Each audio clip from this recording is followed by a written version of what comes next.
चलो बच्चा स्टार्ट करते हैं एक और एग्जाम्पल जो हमारे लिए इम्पॉर्टेंट है, एग्जाम्पल नंबर 12। और हमारे हिसाब से जो इम्पॉर्टेंट सम था वो सम नंबर 13 जो डिफ़िकल्ट था, ये भी थोड़ा डिफ़िकल्ट तो है ही। दोनों सेम फ्रीक्वेंसी पे चलते हैं, दोनों एक ही पॉइंट पे बात कर रहे हैं, सेम मेथड सेम प्रोसीजर।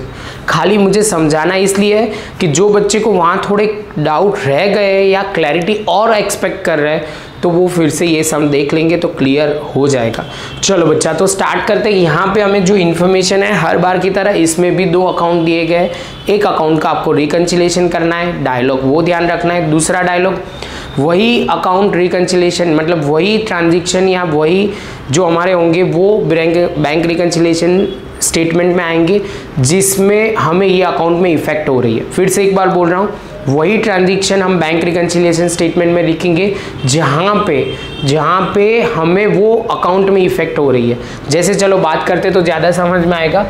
यहाँ पे बोला हुआ है Kansara store having the two accounts with the bank with the State Bank of India, account number 900 and the account number 999 as per the cash book। यहाँ पे बैलेंस दिया हुआ है, अकाउंट नंबर 900 में 6000 है और यहाँ पे बैंक ओवरड्राफ्ट में 4000 इन अकाउंट नंबर 999। अब बोलोगे सर हमें जो बैंक रिकन्सिलेशन स्टेटमेंट बनाना है वो 900 का बनाना है, तो सबसे पहला point bank balance as per cash book, यहाँ पे 6000 आएगा। कितना आएगा बच्चा? 6000 आएगा। ये पॉइंट क्लियर है। दूसरे पॉइंट में यहाँ पे हमें जो ध्यान में रखना है, अब हमारा सम यहाँ से शुरू होगा। यहाँ से शुरू होगा तो पहला ट्रांजेक्शन है cheque of 12,000 and 6,000 were deposited in account number 900। और ये क्या बोला हुआ है, तो यहाँ पे बोला हुआ है सर आपको लिखना पड़ेगा 900 में कितना आपने डाला था, तो 12,000, तो यहाँ पे लिखा 12,000। और दूसरा आप बोलोगे सर यहाँ पे दिया हुआ है 6,000 इन 999, यहाँ पे दिया हुआ है। इतना पॉइंट आपको ध्यान में रखना है। अब उन्होंने क्या किया है, बैंक की मिस्टेक हुई है, गलती हुई है। क्या हुआ है, bank has credited the amount of 900 in 999 and 999 into bye mistake ये हुआ है। तो आप बोलोगे सर इसका मतलब ये क्रॉस एंट्री हुई है। क्या एंट्री हुई है, इसमें ये पैसे चले गए, इसमें ये पैसे चले गए। तो हमने 900 वाले अकाउंट में पहले कितने रिकॉर्ड किए होंगे, 12,000, तो उसकी रिवर्स इफेक्ट डालोगे क्योंकि डिपॉजिट किया है तो डेबिट, तो आपको क्या करना पड़ेगा, उसको क्रेडिट करना पड़ेगा। तो ये हमने यहाँ पे 12,000 क्रेडिट किया और लिखा क्या, cheque of 12,000 account number 900 credited in the bank account number 999 by mistake. ये समझ में आया तो ही आगे बढ़ना। क्या सर ने डायलॉग बोला कि पहले हमने क्या किया होगा, डिपॉजिट करवाते हैं तो हमने डेबिट किया होगा और ये हमारे अकाउंट में नहीं आया तो इसलिए हमने क्रेडिट कर दिया। क्लियर? तो ये 12,000 की तो इफेक्ट खत्म। अब इसकी मैंने इफेक्ट ही नहीं की थी, मतलब आप बोलोगे सर ये कैश बुक में 6,000 की इफेक्ट ही हमने नहीं डाली थी, तो अब 6,000 पैसे मिल रहे तो हमें लिखेंगे डेबिट साइड पे। तो यहाँ पे हमने लिखा cheque of 6,000 account number 999 credited in accounts number 900 by mistake और यहाँ पे 6,000 लिख देंगे। समझ में आ रहा है ये पॉइंट? चलो तो ये दो पॉइंट तो हो गए। अब आया तीसरा पॉइंट जो हमें ध्यान में रखना है। तो यहाँ पे पहले ये क्लियर है तो ही आगे बढ़ना बच्चा। चलो check of 4,000 were drawn in account number 999 which is not yet presented for the payment। अब बोलोगे सर ये 999 है, हमें उससे कोई लेना देना नहीं है, 900 में इसकी कोई इफेक्ट भी नहीं है, तो इसमें नो एंट्री आएगी, जो आपको ध्यान में रखना है। जिन्होंने लिखा ही नहीं है सीधा लिख दिया है। चलो तो वो नीचे लिखा है transaction of 2 will not be recorded because it is related to account number 999। नीचे लिखो तो भी चलेगा, ऊपर लिख लोगे बैंक रिकन्सिलेशन में नो एंट्री तो भी चलेगा।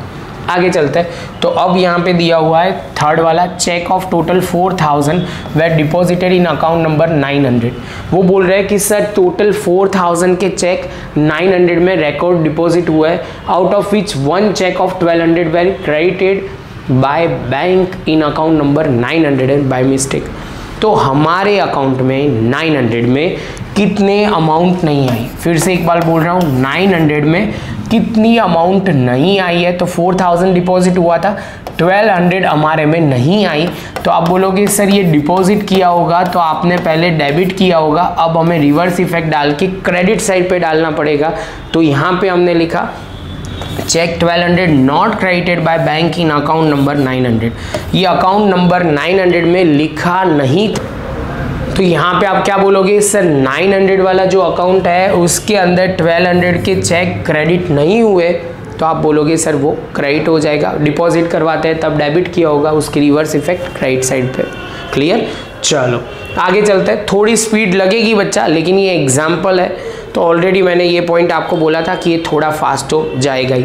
आगे चलते हैं। तो यहाँ पे अभी आप बोलोगे सर अब आया हमारा fourth point, cheque of 1400 were issue in account number 999 which was paid by bank and debited in 900 account. अभी आप बोलोगे सर चेक इशू किया गया था 999 में, इसका मतलब उसमें इफेक्ट डाली थी आपने, लेकिन उसमें तो पैसे गए नहीं, लेकिन हमारे जो पैसे कट गए ना वो 900 में से कट गए, अकाउंट नंबर 900 में से मेरे पैसे कट गए, जिसका हम बैंक रिकंसिलिएशन बना रहे थे।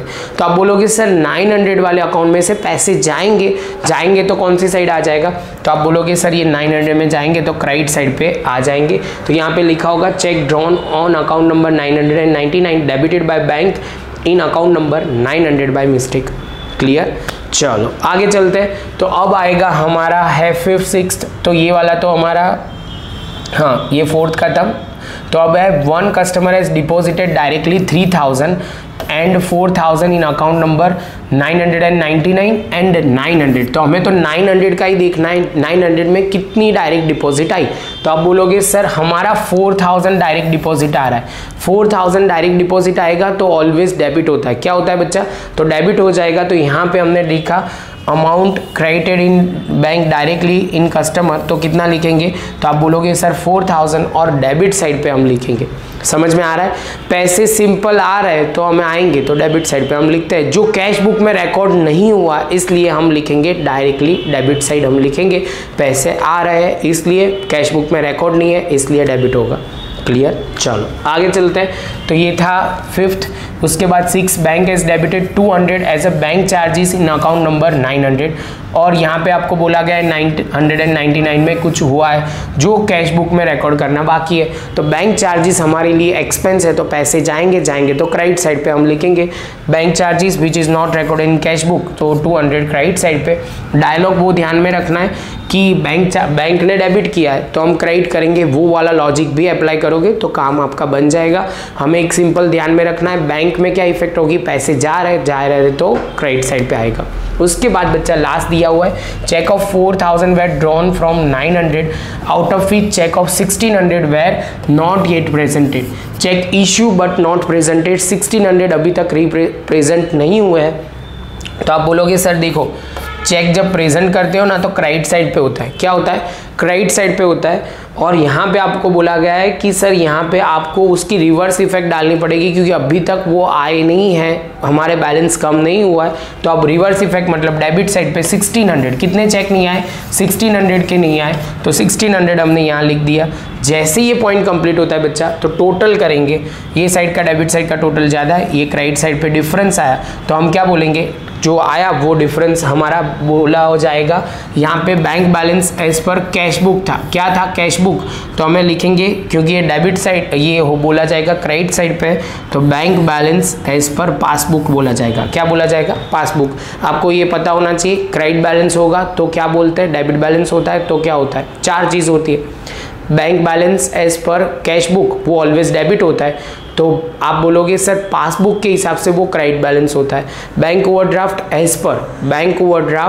एज पर कैश बुक होगा तो क्रेडिट होगा, पासबुक के हिसाब से डेबिट होगा। ये डायलॉग आप याद रखना, आपको बहुत हेल्पफुल रहेगा। मिलते हैं बच्चा नेक्स्ट लेक्चर में नए सम के साथ।